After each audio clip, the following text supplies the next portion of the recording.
Adventures in Time and Space. Transcribed in future tense.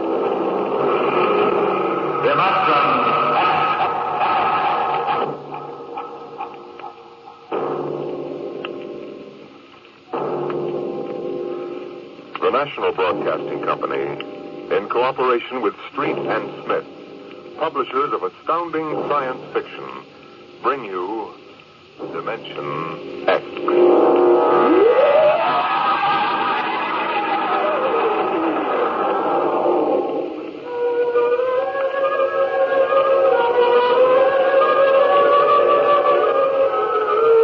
The rocket drove through space like a silver fish in an endless tank, the stars in black velocity swirling by. Inside her case, tiny, finite specks of humanity controlled the tremendous power that impelled her so relentlessly toward the other galaxies. Who were these men? What mad, fantastic need and desire that caused them to abandon Mother Earth and venture to the ends of the universe? Captain Hollis. What is it, Stone? Magnetic storm, dead ahead, sir. Any aperture? About a 100-mile gap between elements, sir, but shifting rapidly. Switch on the radar screen. Let's have a look. Yes, sir. There are asteroids in it, Captain. I see that. Thank you, Stone. Sir? What? Any change in course? What for? The storm, sir. If I decide to change course, I'll issue the order. At the rate we're approaching, it'll be too late to issue an order. Mr. Stone, do I need to remind you who's master of this ship? Look, sir, there are 25 other lives to be considered besides your own. Those asteroids shipped at our course. That's enough, Stone. It's not enough, Captain. Return to your post. Captain, for God's sake, don't be pig-headed about this. There's a magnetic storm dead ahead. Are you going to risk the lives of all of us just so you can hang your hat on some lousy interplanetary record? We know this means a lot to you. Sure, you can be fleet admiral if you beat those Asiatic ships to Venus. That's fine, but we value our lives. I happen to value my life just as much as any man aboard this craft, Mr. Stone. But I wasn't brought up to be a lily-livered dare-nothing. Now get back to your post, or I'll have you court-martialed. Well, Mr. Stone? Okay. Okay what, Mr. Stone? Okay, sir. Impudent young pig. Maybe he's right, Lewis. Well, you stick to being ship's doctor. You're good at that. I'll navigate this fish. You're the captain. Only I'd hate to pile up on some little asteroid, especially when a simple thing like changing course. Simple thing? Do you know what a change in course would mean? The slightest deflection would throw us 1,000,000 miles off at this speed. It'd take days to get back on the vector. By that time, one of the Asiatic ships would have landed on Venus and claimed the whole blasted planet. We're in a race, Charles. Well, suppose they did claim Venus. There's nothing but rocks and jungle anyway. It isn't that. It's the idea of someone beating us. You know, Lewis, I always get a little bit jittery when men are willing to die for symbols. You're a cynic. Maybe. Get Mollis. Get Mollis. Hollis, what is it, Lester? Captain, the radar tracking shows a foreign object dead ahead. What? Check your screen, sir. Good Lord, the whole blasted storm has shifted dead on. Engine room. Mission chamber. Fire up your starboard cyclotron. Aye, sir. You can't make it in time, Lewis. Listen to that radar bounce. Shut up. Now hear this. Now hear this. Condition red. Fasten your spacesuits. Forward cyclotron at capacity. Open the fission chamber. Emergency blast. Aye, sir. It's it off. You think we'll make it? We've got to make it. Suppose one of those asteroids decides to shift. Will you shut up? It doesn't sound good, Lewis. Another 5 seconds. 4, 3, 2. Lewis, the meteorite. Good God. Look out!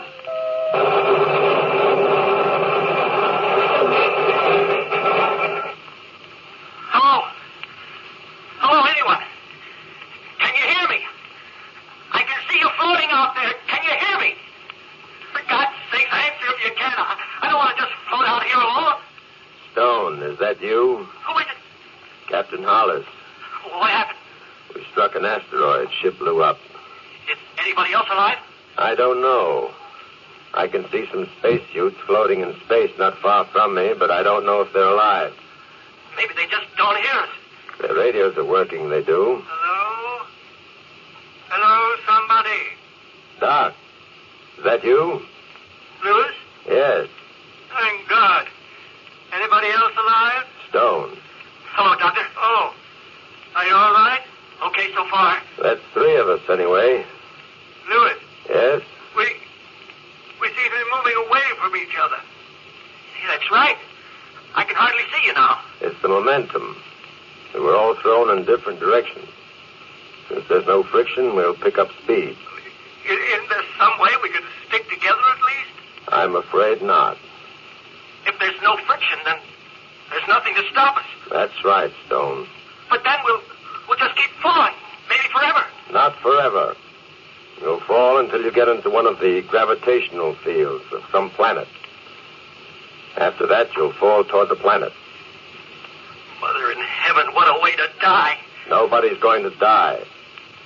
Those Asiatic ships will be along this way. We can radio to them when they get in range. Aren't you forgetting something, Lewis? What's that? The commanders of those other ships may not be quite so willing to run through a magnetic storm. They may have altered course. If they have, they won't come within 1,000,000 miles of us. We'll have to take our chances on that. It's a long way down. A long, long way down. Let's have no talk of that kind, Stone.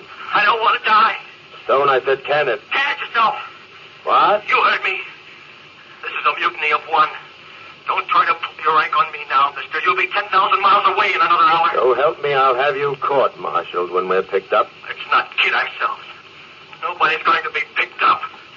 I've got a few things to get off my chest before we lose contact with each other. Don't let it drop. Let him talk. Thanks. Your ship was a bad ship, and you were a bad captain.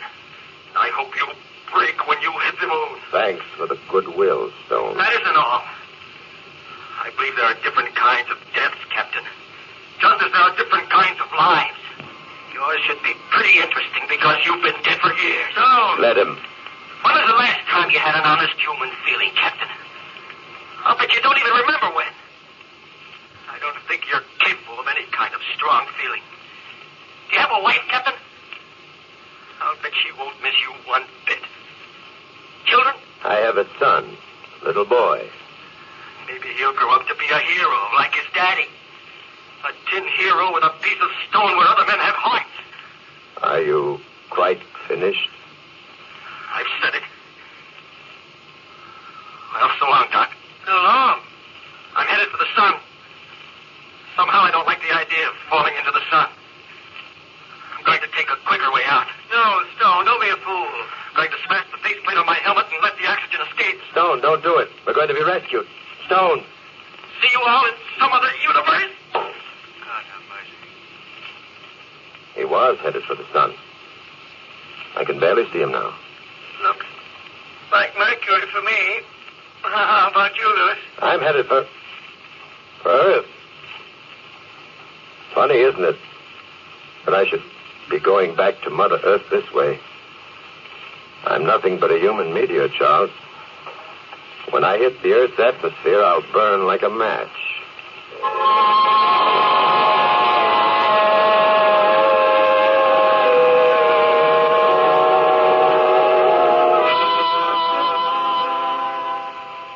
Charles. Charles, can you still hear me? I can hear you. It's getting fainter now. We must be several thousand miles apart.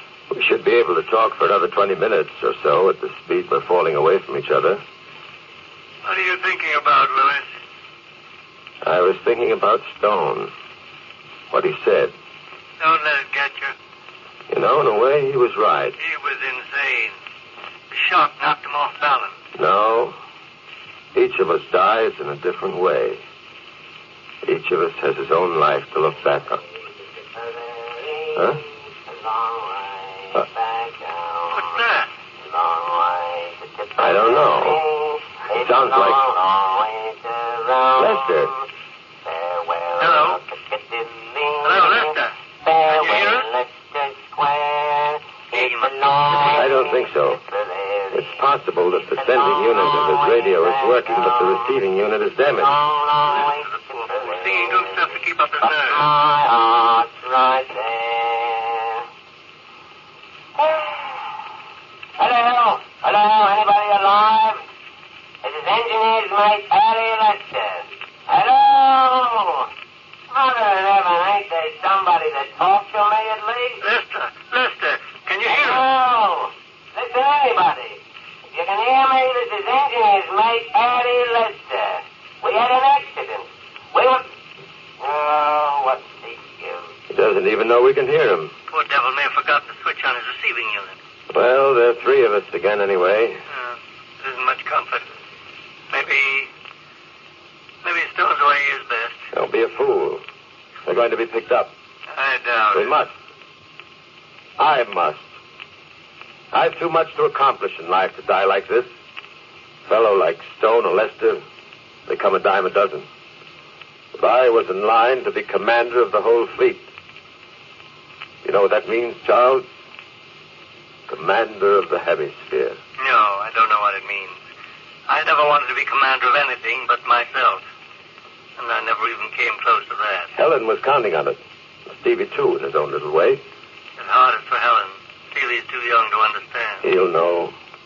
He'll know his daddy went out with a ship. Like a man. They'll give him a medal. Louis, I'm beginning to think that maybe Stone was right about you. Huh? What do you mean? Oh, nothing. No, Charles. I want to know. We've shipped together a good many years. You never told me what you really think of me, whether or not you've envied my success. I'd like to know now. We've nothing to do but talk anyway. I've never envied anything except the fact that you're falling back to earth, Louis. I've admired you as I admire some sort of perfect machine. But that's where it stopped. You know the trouble with you, Louis? Well? You can't cry. What? You can't cry. Well, men don't cry, only children. That's what I mean, Louis. You can't cry. I don't know what the devil you're babbling about. Well, skip it. Now, look here. There's one thing. I had a wife on Mars. I had a wife on Jupiter. And I had a wife on Venus. Everyone of them had money and treated me swell. What's he babbling about? I don't know. He seems to be reminiscing about his life. I had some nice times, I did. Oh, Roxy. She didn't know about any of them others. Roxy. Married 15 years and she still looks like a schoolgirl. And there's a boy, too. I wonder what he's doing now. Like he's not in some mischief.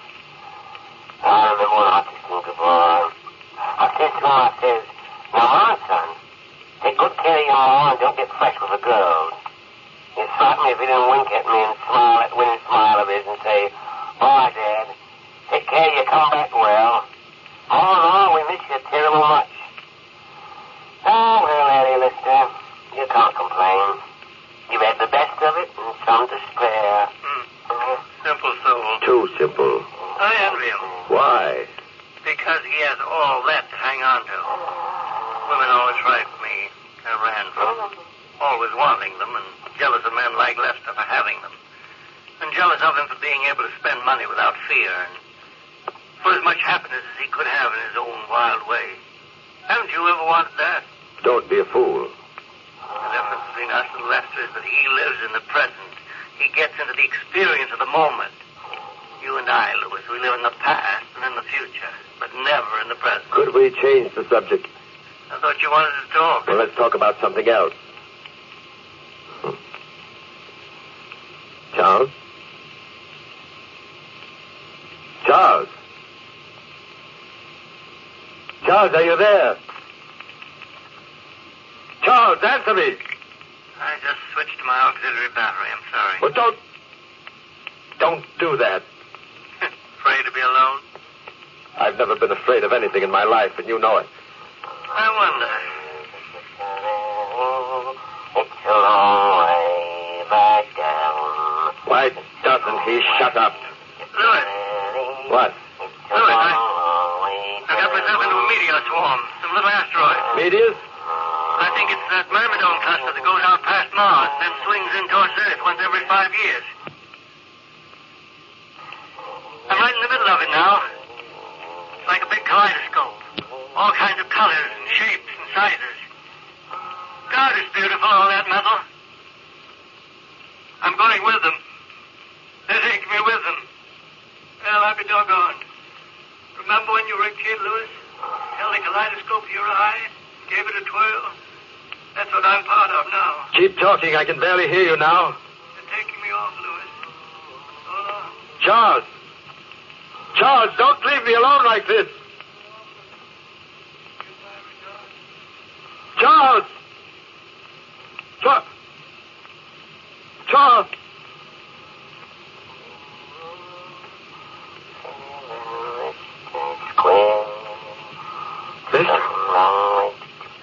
Lester! Lester, can you hear me? Oh, it's a good time. I got drunk once and gambled away $1,000. Why don't you shut up? Then there was the time Roxy and I made love on the sand down at Old Gate Bridge. It's all over, Lester. It's just as if it never happened. And Annie, you've no regrets, really. What good does it do you, you fool? When the thing's over, it's not good anymore. You're no better off than me. Look at what I've accomplished. Roxy. You floating there, languishing over some skinny, misbegotten slut of a wife. Roxy. My wife is beautiful. Understand? Beautiful. Like marble. Well, Like chiseled marble. You'll find herself another man. She'll have some more good times. No, she won't. She'll be faithful to my memory. Helen, you will be faithful, won't you? You'll never forget me. It's a long way. I won't listen. I'll switch off my radio.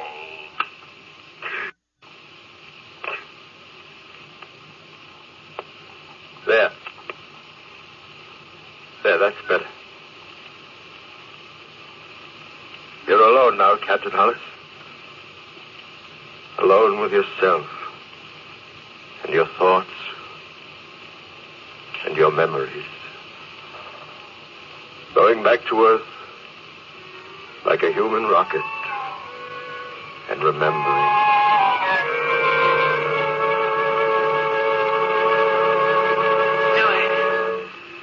Louis, is that you?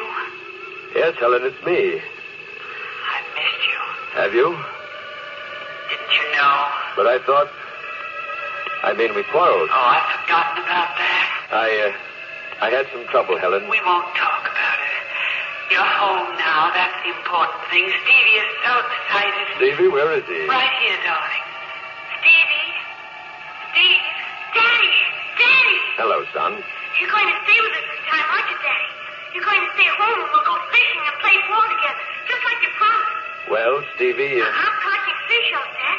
I've got a whole collection of all different colors. Would you like to see them? Yes, I would, son. I'll go up and get them. I've got them in my room. Don't go away, Dad. I'll be right back. I won't go away. He's, quite a little guy, isn't he? I'm glad you're finally getting together with him. What? What do you mean, Helen? You've always seemed so, well, detached from him. Steve is a sensitive little creature. All he ever wanted from you really was just a little affection and respect, Louis. Just a little respect for the things he felt and wanted. I've been a good father. Nobody can ever say I haven't been a good father. Certainly not you, not after what happened. Don't get defensive, Louis, please. I'm trying to bring us a little closer together. I've given him everything a boy should have. Toys, boxing gloves. I've taught him to hunt and take care of himself. Yes, you've done all those things. Well, then. It's just, well, sometimes when he's come to you, he feels so alone. All he wants is for you to put your arms around him and reassure him, that's all. He's going to be a man. I don't want him to be soft. What is it, Louis? What is there about being soft that you despise? Sissy's a soft. Christ was soft. Now, don't start that business again, will you? I'm trying to make you understand, please. I understand what you're trying to do. You're like all of them. They want to make you a woman. Like them. They want to drain you of your manhood so they can control you, manipulate you. You won't understand, will you? You won't trust me or anybody else, including yourself. Now you're talking belly wash again. Oh, let's not build that wall between us, Louis. Not this time. I had it all planned when you came back. We'd get out to the beach. Remember the spot where we used to swim? In the moonlight, you can see the water all luminous and green. And then we could have picnic supper there, just you and Stevie and me. Stevie could sleep on the blanket. We could go for a swim. Maybe we could recapture it, Louis. It wasn't always like this. Maybe if we went back. I'm sorry, Helen. I'd like to, really. But, well, I'm shipping out tonight. Tonight? I've got a new command, new ship. Having lunch with the Admiral this afternoon. But you said you'd stay. This is an important thing, Helen. This is the most important thing that ever happened to me. More important than going for a swim. You don't get a chance of being fleet commander every day. You can go for a swim anytime. Yes, but we never do. Now, look, honey. Ever since I was a cadet, I've been pointing toward this job. It's big. If I'm a success, you can name your own ticket. Big house up in Connecticut. Chauffeur. Finest schools for Steve. I want you, Louis. Now, don't be unreasonable. Don't you be unemotional. What? I said don't be unemotional. I don't understand. No, I don't suppose you ever will. Let's not quarrel. Why do we always end up quarreling? Well, it's almost time now. Louis, let's try once more. Goodbye, Helen. Say goodbye to the boy. All right, Louis. Goodbye. Helen. Where are you, Helen? Helen? Ah. Oh, no, I must be going out of my mind. The whole thing was nothing but a dream. If only I had someone to talk to. Captain? Captain Hollis, is that you? Lester? Yeah. No, it's just another part of the same nightmare. Captain Hollis, sir. Can you hear me? Why must I be tortured like this? Captain, if you can hear me, for heaven's sake, answer. I found a tube loose in this receiver. I can hear you talking to yourself. Lester, is it really you? Yes, sir. Thank heavens, Captain. Are any of the others still alive? Stone went to the sun. Dr. Carter went off with a meteor swarm. The others are scattered all over the universe by now. I'm headed right for Earth. I'll be in the orbit soon. Well, it's good to hear your voice, sir. I was going insane all by myself here. Seems like I've been singing and talking the old bloody night. We heard you. I'm glad we can reach one another. Yeah, me too, sir. Are you really glad, Lester? I should think you'd hate and despise me. Why, sir? I could have saved us all by changing course. Well, the way I see it, Captain, you did what you believed in. That's the way each of us has to do. Thank you, Lester. Yeah, how long do you figure we got, sir? Not long, I'm afraid. At least not me. It's a terrible thing, ain't it, Captain? I mean, knowing you're going to die and not being able to do anything. At least you've got pleasant memories. Me, sir? No, I never married to a hell of beans. I should think you'd have some good thoughts to remember yourself. I never lived, Lester. Sir? It's true, I never lived. But you were wise. We were strangers. We never knew each other. A son? A son. Lester, would you believe it if I told you I'd never put my arms around the boy and let him know how much I loved him? Oh, it's hard to believe, sir. It's true. It's odd to hear you talking like this, Captain. I always envied you your position. You were commander. I thought so, too, but I know better now. My whole life was nothing but a running away from my own feelings. I had everything I really wanted. All I had to do was reach out my hand. There was Helen, Stevie, pleasures. And I turned my back and looked at the stars. When they came to me filled with their love and their warmth, I ran. I fled to the stars and to the ends of the universe. It was all so wrong. How do things like that happen to us, Lester? I don't know, sir. We were going to be divorced, Helen and I. Oh? Stupid, idiotic. Well, maybe you'll be picked up, Captain. There's lots of spaceships taking off from Earth. Maybe one you before you hit the atmosphere. If I dare to hope. We aren't that lucky, Lester. Not many get a second chance. Well, keep I hoping. can see you now, Lester. Mother Earth, big and green and rich. Won't be more than a few minutes at this rate. Oh, if there was something. Captain, you still there? Yes, I can feel the friction starting now. I'll burn in a minute, and I'll be scattered like ashes all across the land. Funny, that's a useful act, isn't it? To help other things grow? Oh, now don't talk like that, Captain. I'm sorry, Lester. You're a good man. I hope they rescue you. Well, I believe you're a good man, Captain. Maybe, Lester. Maybe I am after all. Oh, you just got a bit twisted somewhere, that's all. It wasn't your fault. No, it wasn't my blame. Funny. Sir? I feel a sense of calm now. Almost relief. Did you ever get out of a cold shower and feel like a new man? Clean and ready for breakfast and a new day? I have a feeling like that. It's a beautiful old earth, Lester. Good to go home. I wonder if anyone will see me. Captain!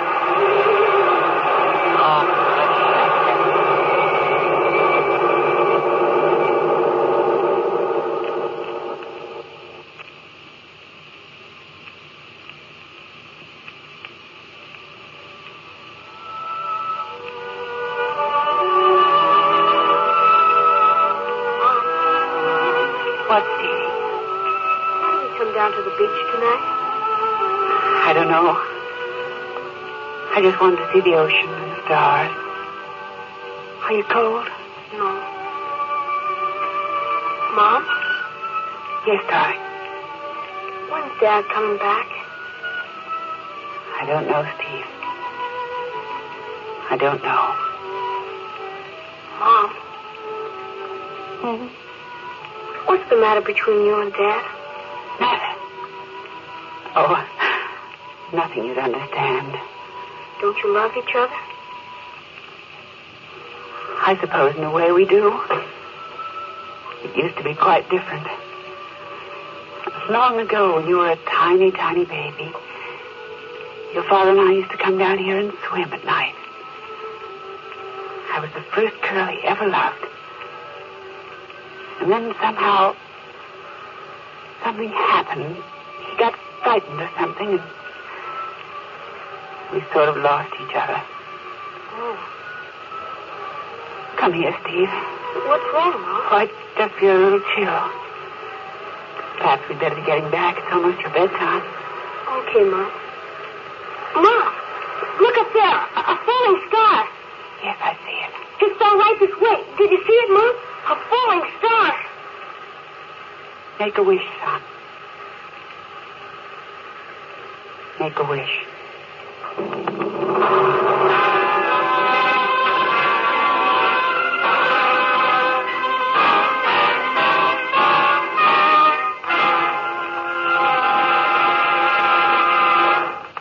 You've just heard another adventure into the unknown world of the future. The world of...